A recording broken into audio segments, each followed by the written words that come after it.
Sup, you beautiful bastards? Hope you've had a fantastic Friday. Welcome back to the Philip DeFranco Show. And if you're new here, on Fridays we do things a little bit different. Lately I've been using Fridays as single story deep dives, which actually on that note, if you have not yet, I would highly recommend you check out the top description of this video. Click the link where it says subscribe to Rogue Rocket. That's where we're going to be posting more and more news content and coverage as of July 2nd. But with that said, today we're going to be talking about foreign agents, and more specifically something called the Foreign Agents Registration Act, or FARA. And the reason we're talking about FARA today is because the act is really controversial for a few reasons. Some think FARA is a great tool that can help prevent us from foreign interference in future elections, but at the same time you also have people who think that the act actually limits who and what the press are allowed to talk about. And so to talk about what is happening now, we actually have to take a look back. Back in 1938, Congress was worried about fascist and communist propaganda in the United States, so they enacted the Foreign Agents Registration Act. Now the act wasn't supposed to prohibit political propaganda. Instead, it required people who were engaged in propaganda activities to register with the US government as foreign agents. And when they registered, these propaganda agents would also have to disclose which government or power that they worked for, their activities with that entity, and their contract terms. Think of it like a master list that the US created to keep track of people spreading propaganda for foreign powers. But in 1966, this act was amended, and these amendments made FARA less about propaganda and more about money, and specifically how foreign powers were spending their money in the United States to influence US politics. And today, that is still a major focus of FARA. And in fact, right now, information being collected thanks to FARA can give us some pretty detailed information about how foreign powers use lobbyists and PR firms to influence American politics. For example, from FARA filings, we know that in the days leading up to a congressional vote to end US involvement in the war in Yemen, American lawyers paid by the Saudis and the United Arab Emirates gave more than $200,000 in campaign contributions to US lawmakers. And overall, since just 2017, foreign powers have spent more than $900 billion trying to influence US policy and opinion. And the thing is, you can actually find all of this information on the Department of Justice's website. Like I'm talking about, the DOJ has a searchable database of most of the documents foreign agents have filed under FARA. Also, Open Secrets has a database that you can look at of FARA information. I'll include the links to both down below. Now at this point, you may be wondering, okay, well, how exactly does FARA work? Well, let's say you work at a lobbying firm that's funded by a foreign power, and your company does some sort of political work for that power in the United States. Chances are you should probably register as a foreign agent with the DOJ. And you'll need to file as an agent within the first 10 days you work at such a firm. And when you file, you need to give the DOJ a copy of your contract with your employer and a fee of $305. Then, once you've registered, you also have to give the DOJ reports on what you've done for your foreign client twice a year. That includes details about all the money you've spent in the name of your foreign client in the United States. And anytime you send out promotional materials to more than one person on behalf of your foreign clients, you also have to file a copy of that material with the DOJ. And you have to do that quickly, specifically within 48 hours. Also, all promotional material that you send on behalf of your foreign client has to include a disclosure statement, which basically tells someone reading this material that it's being distributed on behalf of a foreign power. And visually, it's kind of similar to how YouTube labels videos posted by government-run news agencies. Right, it's not a label that says, hey, everything here is propaganda, BS, but it is a label that's meant to give you a little pause. So, what happens if you're like, yeah, you know what, the DOJ can shove it, I'm not registering. Or maybe you just decide to lie when you file or you send in your information. Well, the DOJ can come after you in two ways. They can file a civil injunction, or they can pursue criminal charges. With a civil injunction, a court can basically mandate that you register or stop your activities. And when it comes to criminal charges, if you willfully violate FARA, whether that's including false statements, leaving out important facts, or refusing to register when you should, you can be slapped with some fines, up to 5 years in prison, or both. But here's where the first part of this controversy really starts. Most foreign agents do not seem to take this law seriously. A 2016 audit that looked into FARA's enforcement found that half or more registrants didn't register as agents on time, filed supplemental statements late, and sent in informational materials after 48 hours. So why the hell are these foreign agents filing all this stuff late? Well, because for a long time, FARA was barely enforced. In the last 40 years, no one has had to pay a fine for missing those deadlines. And even if you lie in your FARA filings or you don't file at all, civil injunctions and criminal charges are barely used too. Excluding this year, there's only been one civil injunction since the 1980s. And from 1966 to 2015, the Justice Department only pursued 7 criminal cases. But Phil, you may be wondering, why hasn't the DOJ been more aggressive going after people who file late,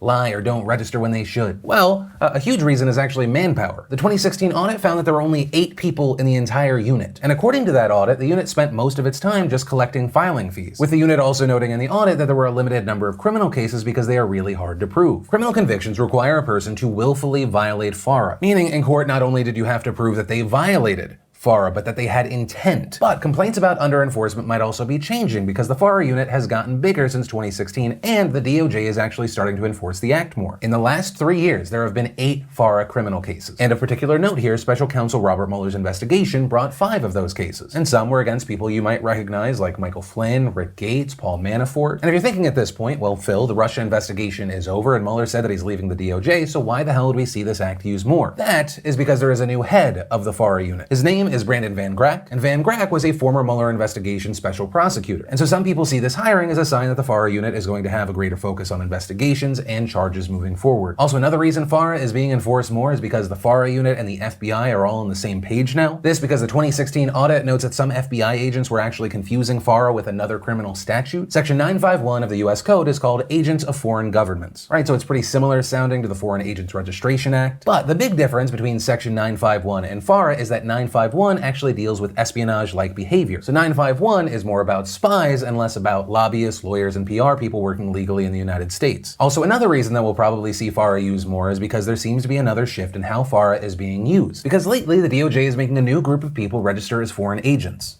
Journalists. But before we dive a little deeper into that, let's remember first that foreign agents are supposed to be 2 things. They're supposed to be paid by a foreign power, and they're supposed to engage in political activities. Which brings us to the next point of controversy around FARA, because some people see FARA as a way to combat fake news and propaganda funded by a foreign power. But at the same time, other people say using FARA against journalists limits press freedom. And to fully understand this, let's talk about who's had to register when it comes to the news. First up, RT, formerly known as Russia Today. It is a television network that was formed back in 2005. The network offers talk shows, debates, documentaries, news bulletins, and even sports news. And it is also funded by the Russian government. And here's how RT describes themselves on their website. RT creates news with an edge for viewers who want to question more. RT covers stories overlooked by the mainstream media, provides alternative perspectives on current affairs, and acquaints international audiences with a Russian viewpoint on major global events. But despite that bio, RT's credibility as a news organization has been questioned a lot, especially by the US intelligence community. In January of 2017, a US intelligence community report on Russian interference in the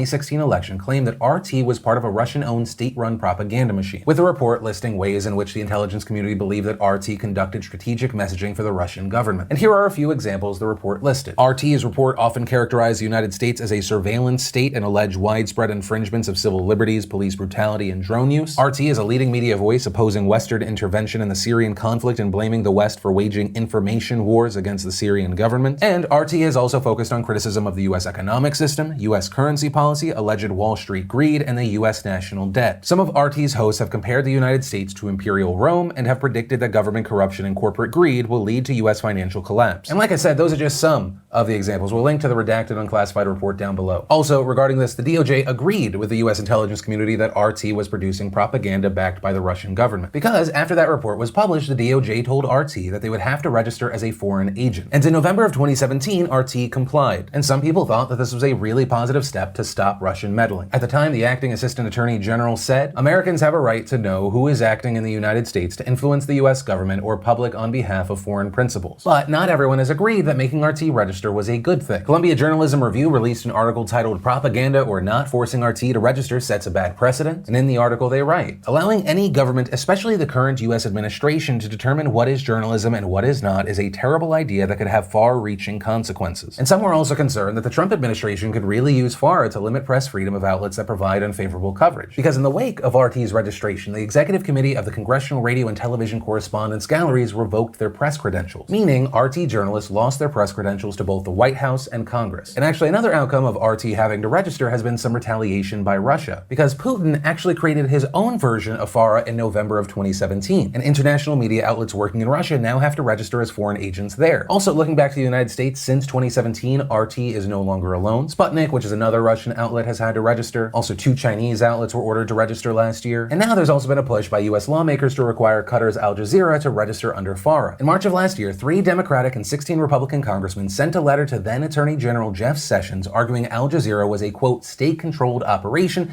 that should be forced to register. That letter stating, "We find it troubling that the content produced by this network often directly undermines American interests, with favorable coverage of US State Department-designated foreign terrorist organizations, including Hamas, Hezbollah, Palestinian Islamic Jihad, and Jabhat al-Nusra, which is Al-Qaeda's branch in Syria." And Congressman Josh Gottheimer of Connecticut, who signed that letter, later said in a statement, "For years, Qatar has used its state-controlled propaganda arm, Al Jazeera, Jazeera to incite violence, glorify terrorist killers as martyrs, and broadcast hateful extremist content. But just like with RT, not everyone agrees that Al Jazeera should have to register. PJ Crowley, the former U.S. Assistant Secretary of State for Public Affairs under Obama and a former board of directors member of Al Jazeera America, wrote an opinion piece for The Hill titled, "Al Jazeera has its issues, but it's not a foreign agent." And in that article, he argued that controversial voices and opinions are just part of covering the Middle East. Writing, "The divide between Arabs and Jews, Sunnis and Shia, and Muslims and Christians is part of the region's political landscape. In the course of its reporting, there are voices on Al Jazeera who question history, justify violence against innocent civilians, and condemn non-believers. In other words, people who don't belong to their group or believe what they believe. Welcome to the Middle East." And when it comes to supporting foreign terrorist organizations, Crowley says Al Jazeera does not back Hamas, but also noted that they do report on Hamas because it's a regional reality. Crowley also wrote that Al Jazeera reports on the Israeli government, which he says proves that the news outlet has editorial independence. And that is because Qatar does not actually recognize Israel as a country. Al Jazeera also put out their own statement, which read, "It is shocking to hear calls being made by a number of U.S. lawmakers to register Al Jazeera as a foreign agent under the Foreign Agent Registration Act. Al Jazeera views such calls as a direct attempt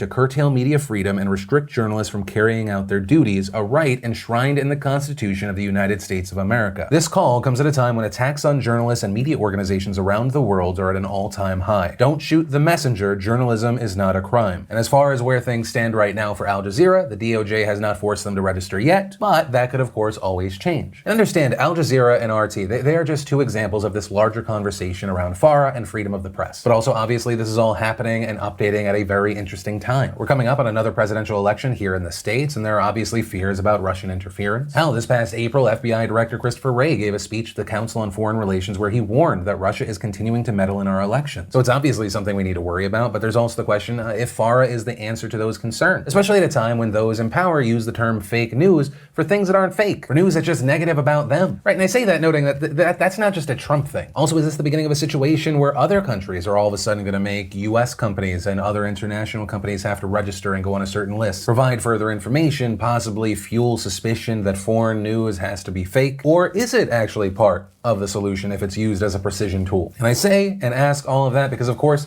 I want to pass the question off to you. What are your thoughts on this? Any and all I'd love to see from you in those comments down below. But yeah, that's where we're going to end it this Friday. Thank you so much for watching. If you like this video, I would love if you took a second to hit that like button. If you're new here, I'd love if you hit that subscribe button. You ring that bell to turn on notifications so you don't miss these daily weekday videos. Which on that note, if you missed either of the last two Philip DeFranco shows, you want to catch up, click or tap right there to watch those. But with that said, of course, as always, my name's Philip DeFranco. You've just been filled in. I love yo faces, and I'll see you Monday.